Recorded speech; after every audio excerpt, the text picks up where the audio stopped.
Hi, I'm Brandon, and today I'm going to teach you how to get the most out of your Cooper&Hunter mini split unit. Let's start by turning it on. To switch from Celsius to Fahrenheit, press the up and down buttons at the same time. Use the same arrows to adjust your desired temperature. To adjust your fan speed, press the fan speed button. You have 4 options: low, medium, high, and auto. You also have turbo. Turbo mode will turn off automatically after 30 minutes. Now let's talk about the modes. Cool and heat modes are self-explanatory. In fan mode, you can set the fan speed, but not the temperature. This is useful for general airflow. In auto mode, the unit will choose to cool or heat, depending on which is needed to achieve the set temperature. In dry mode, the units cool the room slightly while removing humidity from the air. To adjust the louvers, press the vertical swing button. Every time you press it, the louver will adjust. If you press and hold the swing button, the unit will display on and the louvers will move automatically. To activate silent operation, press the silent button. The unit will display on and the fan speed will drop down. To set the follow me function, press and hold the follow me button.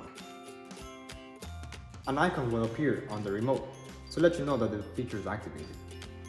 Once this feature is activated, the unit will read the temperature around the remote. You will also see that the remote will show the ambient temperature around the remote. To set the temperature, press the up and down arrows. You will see that the temperature on the remote changes to the set temperature. It will jump back to the room temperature. The indoor unit will also show the set temperature. When using this function, the remote should be kept in a position so that it can communicate with the unit.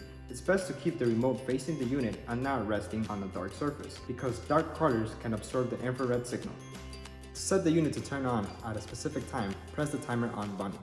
Every time the button is pressed, the timer will increase by 30 minutes. Once the timer has been set, the unit will display on and the remote will show an icon. The timer off function works the same. To set sleep mode, press the sleep button on the remote before going to bed. When in cool mode, the unit will increase the temperature by 2 degrees after 1 hour and will increase an additional 2 degrees after another hour.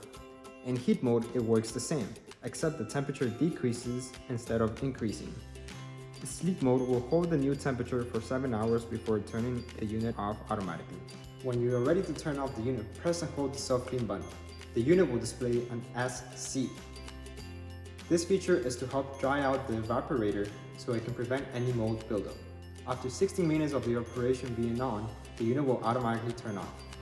Our units can also be controlled through iOS and Android devices. All you need is a Wi-Fi kit. To learn more about it, click this video. Thanks for watching. I hope this video was helpful. If you guys have any other questions regarding our Cooper&Hunter units, drop a comment down below and don't forget to subscribe. Cooper&Hunter, Comfort Innovations.